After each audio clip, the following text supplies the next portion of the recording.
Oh, welcome back. I'm Jake. I'm very glad if you're watching my video.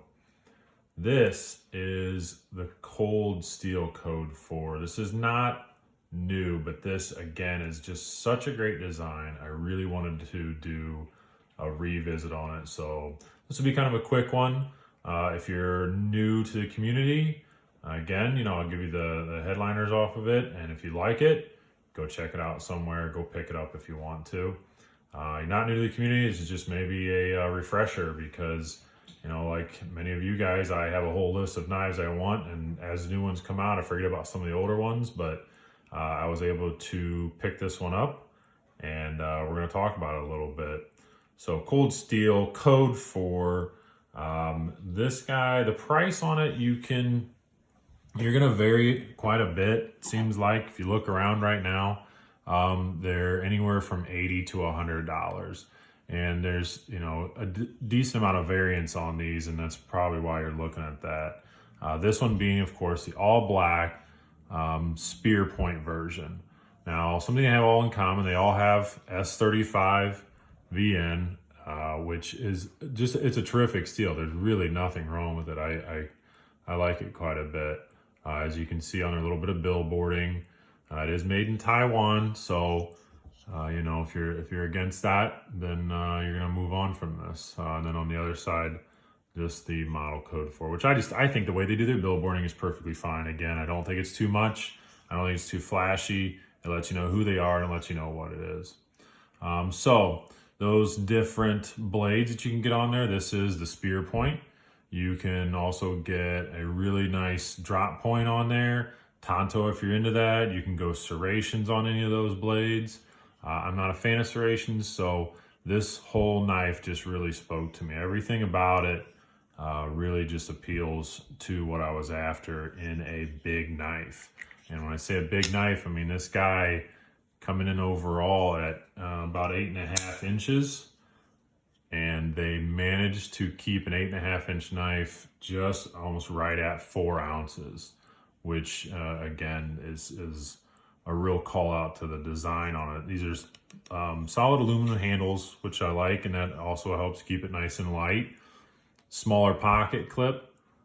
I heard some people kind of get aggressive on the pocket clip. I like it. It is for the ratio. It somewhat looks a little goofy, but when it slides in your pocket, it does exactly what it needs to do. But yeah, obviously most of them, they come down a little farther on bigger knives, but I think this makes it look like it just sits in your pocket and it's nothing to be real fearful of. Now you can see how thin it is as I'm kind of flipping it around. And that's, again, such a large knife, but for it to just completely almost disappear in your pocket. I got some knives I want to do some comparisons to, so we'll see how that goes. But this one just completely disappears in your pocket. And, lightweight, but still just a great knife. Ergos on it. I mean, there's nothing to complain about for me. Nothing to complain about. Everything just kind of sits in there nicely. No hot spots in anything. It's thin. Doesn't feel like it's going to slip out. They got a very, very nice front guard right there. Fingers lock in. They have a second little choil there for the other ones. And then your other ones can just kind of float, which is something I look for. I wear extra large gloves, so I look for a knife that can kind of get that. They do have, if you want to call it jimping, but it's really just, I think, more of a design feature to put a little bit of ridges back there. It doesn't really do much, but I think it's perfectly fine. I think it really works well. So the action on this, guys, you can see it is a lockback. And this is one that I didn't have to do anything to it when I got it. And I'm not a big modder or anything like that, but there's a handful of things I like to do when I get the knives. And that's usually involves, get a little light here, polishing up the inside of that, right where it rides on the lock bar, kind of polish that up. And then even on the inside of the lock bar there.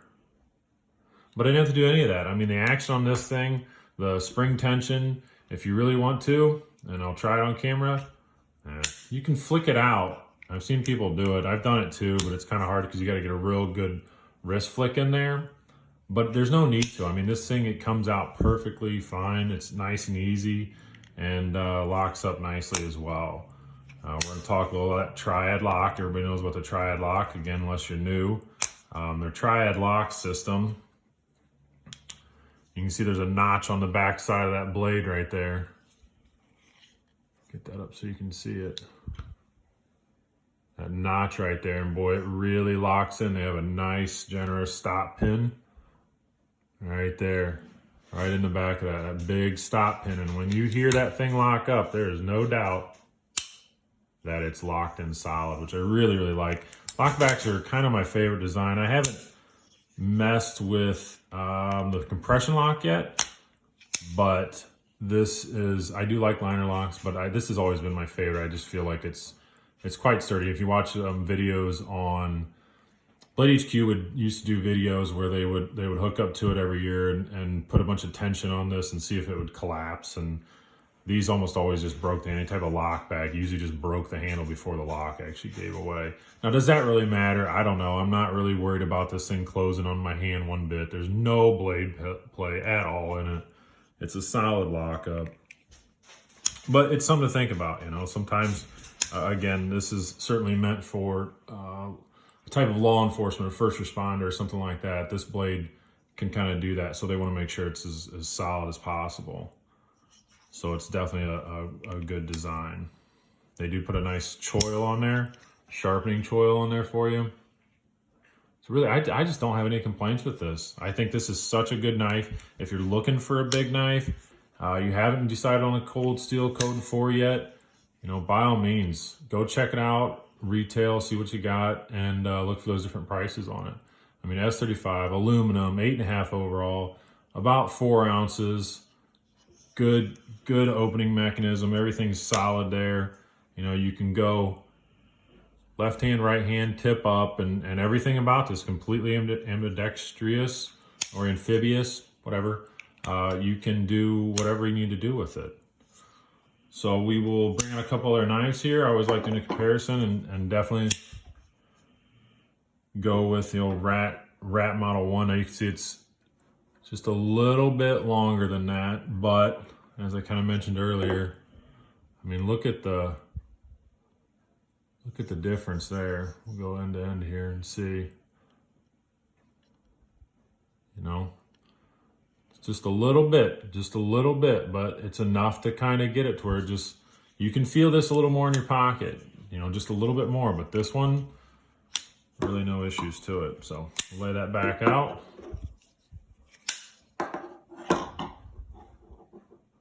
And little bug out, just to give you an idea of certainly a much smaller knife.